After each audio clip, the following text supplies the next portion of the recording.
Thousands of people have held protests in cities across Mexico against the disappearance of students in the southern town of Iguala last month.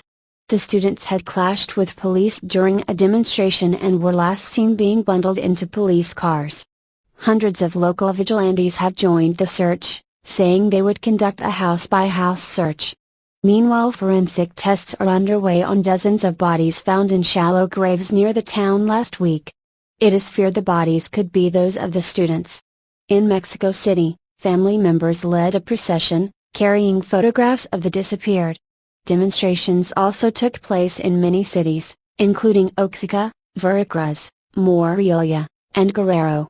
A silent march was staged by the DEZLN, better known as the Zapatistas indigenous rebel group, in the southern city of San Cristobal de las Casas.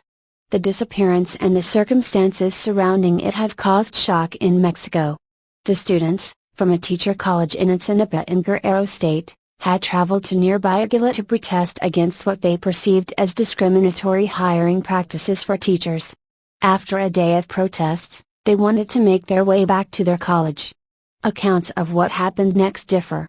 Members of the student union say they boarded 3 local buses, but the police says the students seized the buses.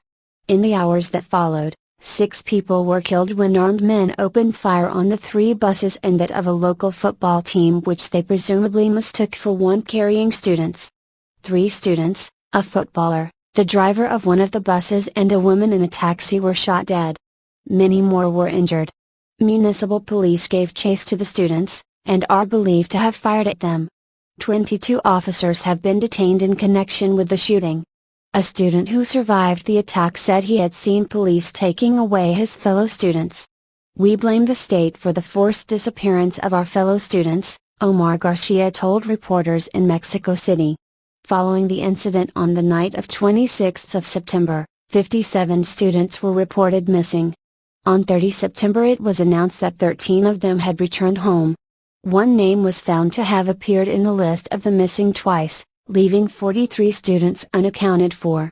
On 4 October, prosecutors announced they had found 6 shallow graves containing the remains of at least 28 people. The bodies are so badly burned they have not yet been identified. Forensic experts said it could take days or even weeks to carry out DNA tests.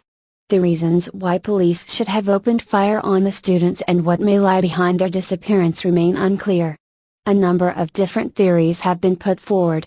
The students all went to a local teacher training college with a history of left-wing activism, but it is not clear whether they were targeted for their political beliefs. Some think that they may have angered a local drug gang called Guerreros Unidos by refusing to pay extortion money. Others believe there may be a link between the student's disappearance and a speech given by the wife of Iguala's mayor on the day of the clashes.